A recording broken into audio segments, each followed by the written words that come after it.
बिस्मिल्लाहिर्रहमानिर्रहीम अस्सलाम वालेकुम। दुरूद शरीफ ज़रूर पढ़ लीजिएगा।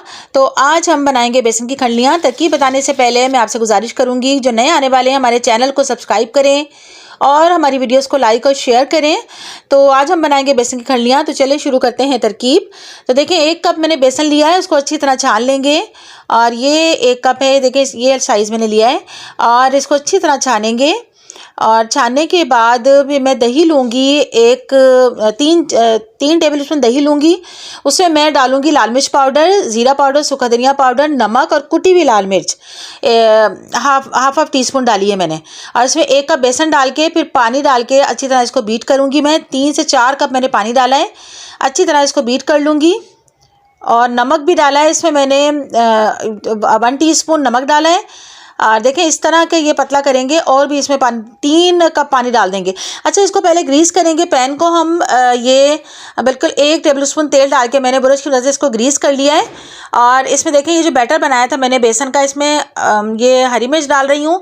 और इसी तरह की जो लाल मिर्च होती है वो भी मैंने काट के डाली है बारीक बारीक एक। और थोड़ा सा बिल्कुल धनिया काट के डालेंगे, बिल्कुल ताज़ा कटा हुआ धनिया डालेंगे इसमें। और मिक्स करके इसको अच्छी तरह जो है पैन में डाल देंगे। और इसको जो है बीटर की मदद से बीट करते रहेंगे ताकि ये गुठलियाँ ना बने और नीचे भी ना लगे। तो मीडियम फ्लेम जो है, यानी कि दरमियानी आंच पे मैंने इसको पकाया है ताकि नीचे से लग ना जाए। और इसको मुस्तकिल जो है चलाते रहना है। तो इसको मिक्स करते रहेंगे और 20 से 25 मिनट लगेंगे इसको पकाने में। फिर 10 मिनट के लिए मैं दम पे भी रखा था इसको। तो ये दम पे रखने के बाद देखिए बिल्कुल तैयार है। तो इसको हम जो है प्लेटों में डाल के जमने के लिए रख देंगे। जब ये ठंडा होगा तो जम जाएगा। फिर इसकी जो है टुकड़े काट के इसकी जो है खंडलियाँ तैयार कर लेंगे। और ये देखिए कंसिस्टेंसी देखिए इस तरह की। और इससे थोड़ी सी गाढ़ी भी हो जाए तो वो भी अच्छी है, वो भी अच्छी लगेगी और उससे भी अच्छा रहेगा। लेकिन मैंने इसी तरह की जो है वो रखा है बैटर। तो अब हम ग्रेवी तैयार करेंगे। उसके लिए देखें मैंने जो है 2 अदद मीडियम साइज़ के प्याज लिए हैं। ये सौंफ मैंने 1 टेबलस्पून लिए जो ताज़ा कूट रही हूँ मैं। और इसमें जो है 2 अदद मीडियम साइज़ के प्याज बारीक बारीक कटिंग करके इसको ब्राउन करूँगी मैं। जब ये ब्राउन हो जाएंगे तो इसमें मैंने हींग का छोटा सा टुकड़ा डाला है। और हींग का टुकड़ा डालने के बाद ये अदरक पीस रही हूँ, कुटी हुई मैं बिल्कुल कूट रही हूँ ताज़ा। ये देखिए हींग का टुकड़ा डाला है। ये साबुत ज़ीरा डाला है 1 टेबल स्पून। और कटी हुई लहसुन अदरक डाली है मैंने 4 से 5 जबे लहसुन डाले हैं। और अदरक जो है वो कुटी भी डाली है, पिसी भी।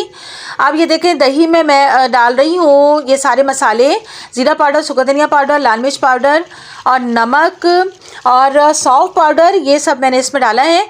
और 3 से 4 कप पानी डाल के इसको मिक्स कर लिया है मैंने। और फिर ये उस मसाले में डाल दिया है, ब्राउन प्याज वाले मसाले में।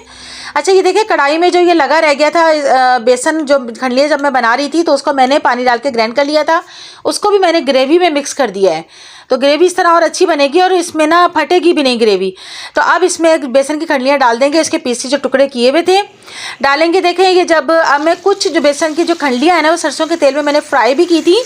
तो बड़ी मज़े की लगी थी, घर में भी सब बच्चों को जो है बड़ी पसंद आई थी।